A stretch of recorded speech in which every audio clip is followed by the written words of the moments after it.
Let's go. Do me a favor. Like the video, share, subscribe, comment, burn it down with Kim Brown. We appreciate all the engagement. So, the State of the Union speech happened on Capitol Hill. Joe Biden, as some have named him Slow Biden, because Joey B is not the picture of spryness out here. At 80, 81, is he 181? I'm not sure. Nobody really knows actually how old Joe Biden is. Everybody just knows that he's old as shit. And let me be clear, there's nothing wrong with being old as shit. Should you be running shit when you're old as shit? That is the question. But Joe Biden seemingly was determined to put on a good show last night for the State of the Union crowd. Now, I don't really care much about what he talked about beyond Gaza, right? I just don't care because he can talk about the economy all he wants. Joe Biden doesn't run the fucking economy. Wall Street runs the economy. The capitalists run the economy. And yes, Joe Biden did proclaim to be a capitalist. So I guess in part, yes, he does run the economy. He does things to benefit the elitists, the most wealthy, those that benefit the most from a capitalist system, right? That's going to stay the same. Abortion rights, yep, I'm sure he might mean well about that shit. Do something about it then, motherfucker. And the other thing, again, I was mostly interested in his Gaza comments, but I wanted you guys to see how Joe Biden and the State of the Union was received right outside the U.S. Capitol. And we are going to see some clips here, all shot by Chuck Modiano, justice journalist, friend of the show. Chuck don't miss out here, man. Chuck goes to all these joints, and Chuck gets outstanding coverage. He does fantastic person on the street interviews, and at the State of the Union was no exception. So I want us to take a look. This is going to be a few minutes, actually, y'all, several minutes. But again, all compelling. So we're going to see some earlier in the day interviews. There was a rally in advance of the march, in advance of the protests. I can tell you that when the State of the Union happens here in DC, it is thick ass fucking security. Okay. They block off blocks around the US Capitol, blocks around the White House. So the fact that, in spite of all of this very intimidating security and heavy, heavy police presence, thousands of people came out, everybody. It was quite a scene.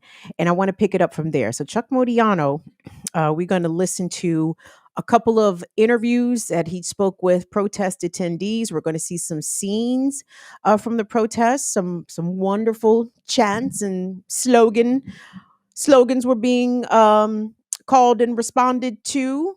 And we're going to wrap it up with a dope spoken word piece from a Palestinian brother. So, Will, if you could, let's take a look at some of the resistance scenes, the protest scenes in Washington, D.C., the night of Joe Biden's State of the Union Address 2024. Let's take a look. To be witness to the 30,000 plus people in Palestine who have lost their lives. We have to be the mothers and fathers and aunties and uncles and mamas and babas for those children under the rubble, for those children who are burned and starving in the north of Gaza. We are here for them. And because we're here for them, we're here for ourselves. We're here for our humanity. You know, we don't exist if they don't exist. It's that simple. We're either going to rise together or fail together. That's right. And right now we are failing. We are both mothers, and we would never allow our children to endure what the Palestinian children in Gaza have endured. That's right. That would never happen. I told them at the Tacoma Park City Council that in Tacoma Park, we would never let a child fall down on the ground or lose a toy, much less lose their lives. So why do we, or to be starved to death, so why do we allow it with them? It's white supremacy, it's settler colonialism, it's occupation, and we are done. That's right. That is done. That's right. This is over. This is the death knell. This is the last grasp of imperialism. That is what's happening right now. They are just trying to hold whatever they can, but they know they can't continue because evil will never, ever, ever rise. Woo! We served you with genocide!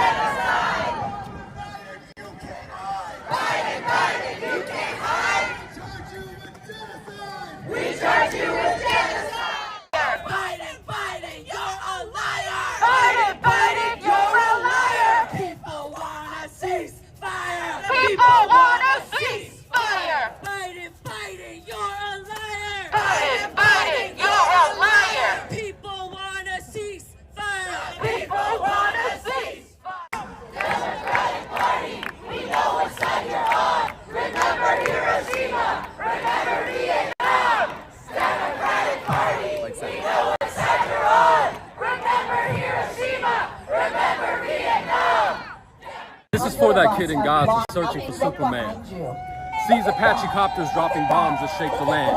Whoa, damn. This shit preposterous. Open air prisons hit with clouds of white phosphorus. The rocket took his father, the shrapnel it hit his sister. Big brother became a martyr to fight off unwanted visitors. And you know where I stand. Resist, respect that shit and check your privilege, cause you ain't getting hit, and if you were, I'm sure you probably think the opposite. In fact, you know what? I'm pretty positive. Logic is safety should be most of our prerogatives, but most of us are operatives to profit off this monolith. And in 1948, didn't hesitate to shoot, displaced most of our population time and time from their roots. Then they tried to hide the proof. Looks like 1492, different time, different place, the same white supremacist rule. Now I'm living in a land where the land sees me as an enemy, no liberty. If you want to be, then I guarantee that the FBI got an eye on the people who they set to spy. House arrest, stop and frisk, fund occupation through the colleges.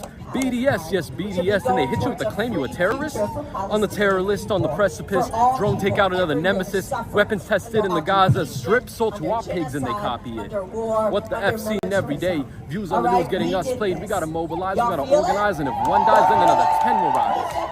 We about return and liberation from Turtle Island to Palestine with self-determination. We'll replant every tree, rebuild every home, and until we see that day, our resistance lives on. Thank you, appreciate it. My name is Sharif Zakoots. I'm organizer with the Arab Resource and Organizing Center. You're from San Francisco, right? Sharif from San Francisco, thank you so much. Thank you so much to Chuck Modiano again for capturing those scenes in Washington, D.C. as Joe Biden was inside of the U.S. Capitol complex delivering the 2024 State of the Union address. And what did they give Biden? No, I'm kidding. I mean, I am I kidding or am I serious? No, I'm dead ass serious. What did they give Biden, y'all? I have never seen Joe Biden in recent years at 9:30 so fucking awake. like his eyes was open. Like you could see him, the understanding shit, and then I guess communicate. Like I don't know what FDA breakthrough drug that has not yet been released, or whether or not Hunter Biden was just in town after Hunter Biden had just re-upped. I don't. What do y'all think it was? I'm not sure. Kofi R, I see you in the chat. Thank you so much. Kofi said that the black woman speaking at the very beginning was Katia Stitt of WPFW. And I can't recall Katia's title. I don't know if she's a program director or operations manager or something, but she is cool with Jared, cool with Jackie. So we send love to Katia Stitt. I don't know her personally, but I'm a huge fan of WPFW. So Kofi, thank you for your eagle eye and pointing that out there. So I want us to take a really quick clip of what Joe Biden did say about Gaza, what he did say about the Palestinians and the United States' role in it. And this is just a clip, y'all, because honestly, I would rather listen to Trump. Just because I know Trump, at least I'm going to be entertained by Trump's bullshit. And as much as it's nonsense, he delivers it funnily. There's nothing in it. I find nothing entertaining about Joe Biden. They both deliver tremendously bad news. But at least with Trump, I can say, God damn, I can't believe this motherfucker just said that shit. Joe Biden is going to stick to the State Department script out here. He's going to stick to the U.S. state line out here. And he did just that. So let's take a look at a clip from the State of the Union about Joe Biden's comments pertaining to humanitarian crisis happening to Palestinians right now. Let's take a listen. Tonight, I'm directing the U.S. military to lead an emergency mission to establish a temporary pier in the Mediterranean on the coast of Gaza that can receive large shipments carrying food, water, medicine, and temporary shelters. No U.S. boots will be on the ground. A temporary pier will enable a massive increase in the amount of humanitarian assistance getting into Gaza every day.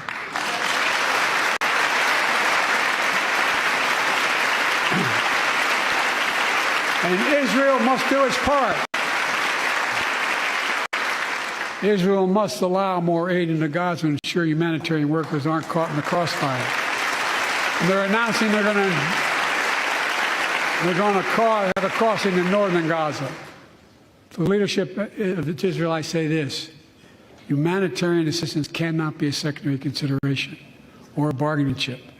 Protecting and saving innocent lives has to be a priority. But a priority to whom? a priority to Benjamin Netanyahu, a priority to the United States?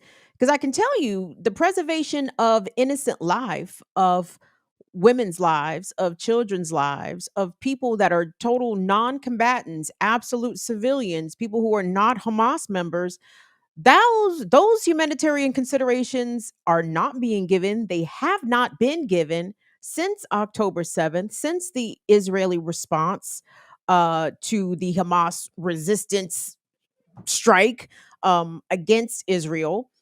And in return, Benjamin Netanyahu gets finger wagging admonishment from the White House, but he's still getting replenished with munitions, with bullets. And you know what? Can we say a special fuck you to Joe Biden talking about, I'm going to direct the military to engage in this vast humanitarian mission? Why don't you just tell your ally to cease fire so humanitarian assistance that is already piled up at Gaza's borders, waiting to come in literally? Why is the assistance not getting to Palestinians on the ground? Well, for what we witnessed last week with the flower massacre, when the humanitarian aid comes in, the Israeli troops either fire on the aid trucks or they outright murder the starving Palestinians that are scrambling, trying to get their hands on some provisions. I watched an interview on Democracy Now!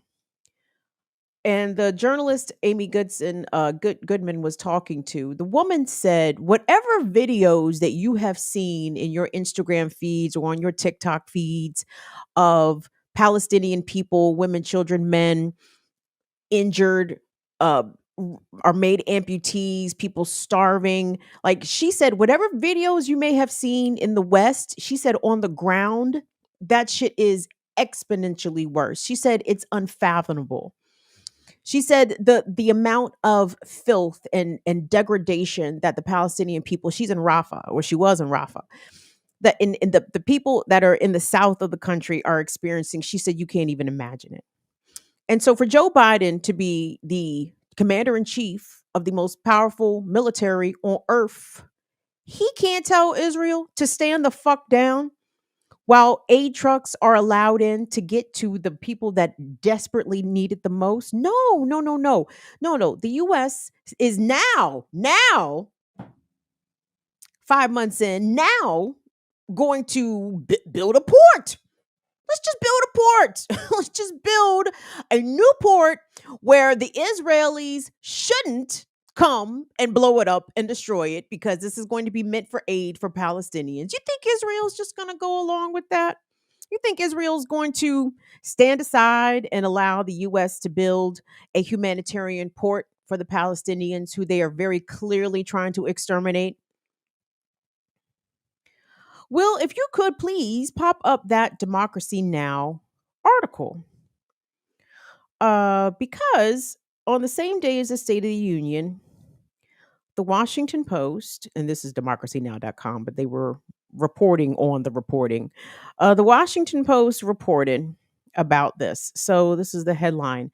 The Biden administration quietly approves 100 plus arms sales to Israel while claiming concern for civilians in Gaza. So while Joe Biden, slow Biden, Ho Biden, Genocide Joe, Jim Crow Joe, while Ho Biden was up there at the State of the Union talking about we got to prioritize humanitarians lives, civilian lives, like that can't be a secondary priority. It has to be top, top, top. Ho Biden the whole time has been running arms to Israel since October 7th, right? And I know y'all like, wait, Kim, that's not true. Because remember, the military aid funding was held up in Congress. Remember, them folks on the Hill couldn't get they shit together to approve some aid packages for both Israel, Ukraine, and Taiwan. No, Kim, that didn't pass. You were right. They did not do that. that big aid package to military, to those places, that did not happen. But turns out, turns out, there's been some loopholes in the law, kids. I know, not America. Ain't no loopholes in America, Kim. Shit. So under, I think it's the Foreign Aid Assistance Act, some shit white folks done came up with. Apparently, so long as the arms sale is under a certain dollar amount, the executive branch can authorize said sales to Israel, in this case, without having to go through any sort of public scrutiny or public review or require any authorization from Congress.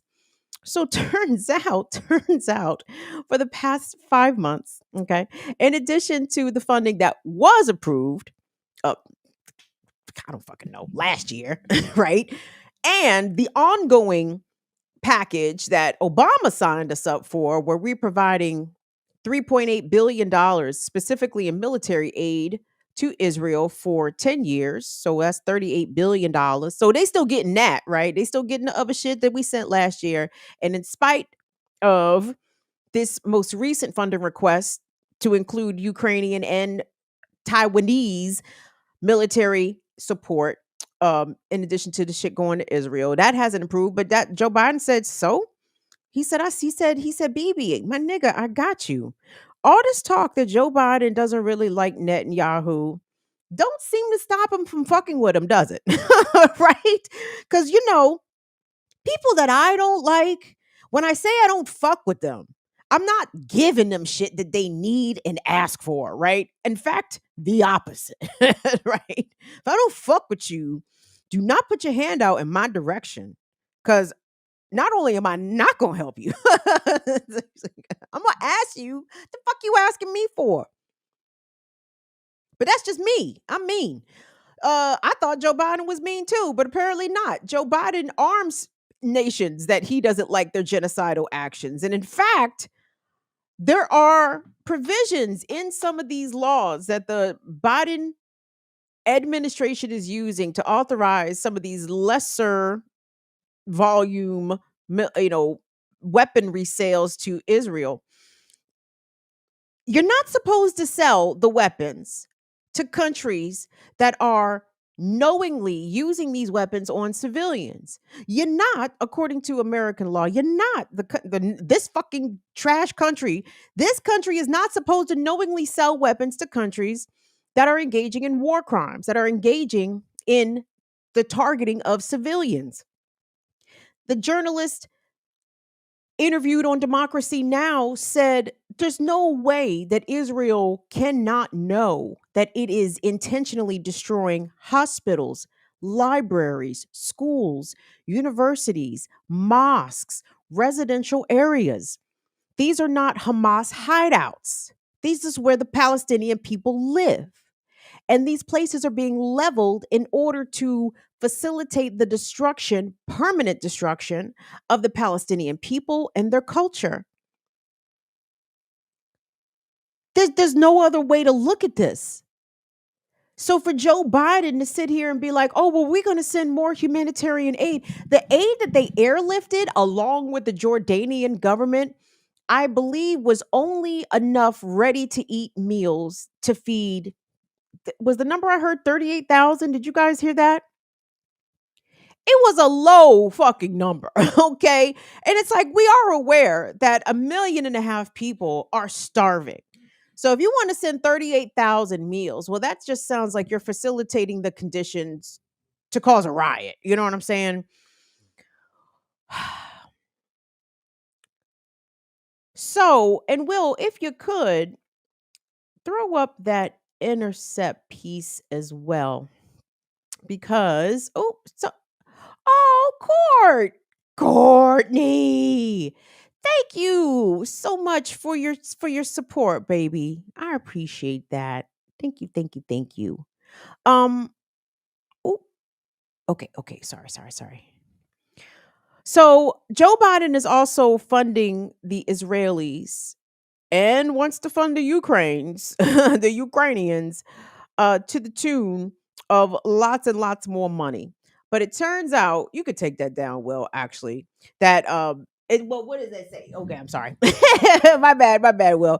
Because I'm not sure. Yeah. So that the headline of that article said this. It said, Biden is bankrolling Israel's war amid growing financial hardships at home.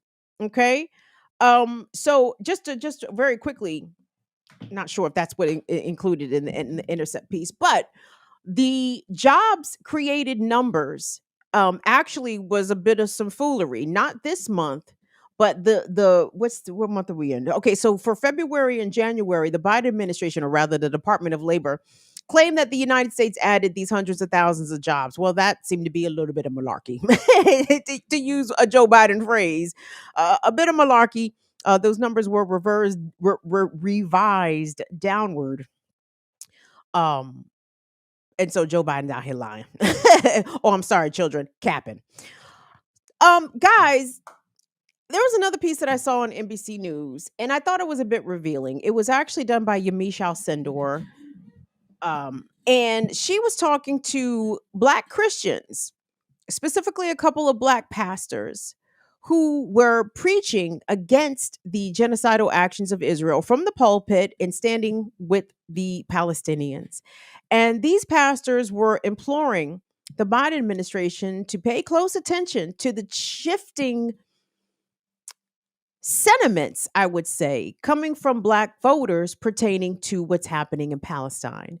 And they had one younger Black organizer, I believe in Georgia, who told Yamiche Alcindor that it was young voters, young Black voters in Georgia that flipped the state purple for Joe Biden, right? It was younger Black voters in Georgia that sent two Democratic senators from Georgia to the White House.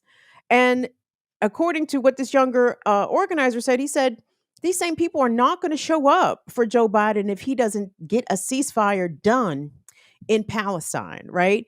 And Yamiche said, so what are they going to do? They're not going to vote? And the guy said, well, they're probably going to stay home. Now, I would discourage young voters from staying home. In fact, I would definitely encourage you, even if you don't like your options at the top of the ticket, which nobody does, nobody does, but it's still important. You guys got to go vote. Like, there's other shit on the ballot, okay? You got to go vote for your local youngins. You got to vote for your council people, your mayors, your school board, your board of supervisors. Like, all that shit matters. And try to locate the progressive or leftist organizations in your area, because some of them will have guides. Like, they'll help you try to figure out who are the people with the best policies and the best politics that are on your local ballot. Fuck Joe Biden, fuck Donald Trump. There's other shit on the ballot, kids. So don't stay home altogether. You can not vote for president, which is totally what I do, or write somebody in, or vote third party. Claudia De La Cruz, Cornel West, Marianne Williamson, all right there to write them youngins in. But yeah, so don't get too discouraged at the top of the ticket. But my point is this: Joe Biden is going to lose this election based off Palestine, you guys. I mean, count on it. Count on it. And the thing is, Democrats only understand losing. That's it. And the thing is, Democrats really have not been punished.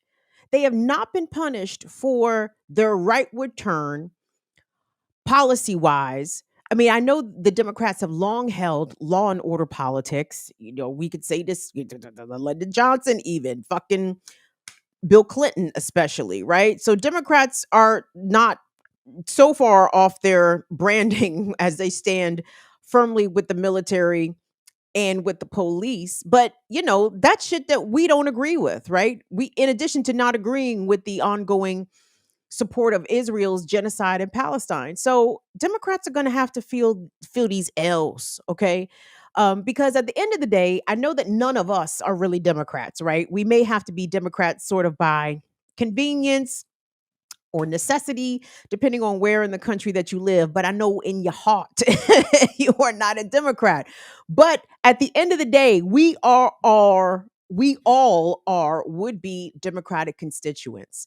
And if they got their shit together, maybe kind of possibly a little bit, we might consider voting for them again. But they got to get off the bullshit.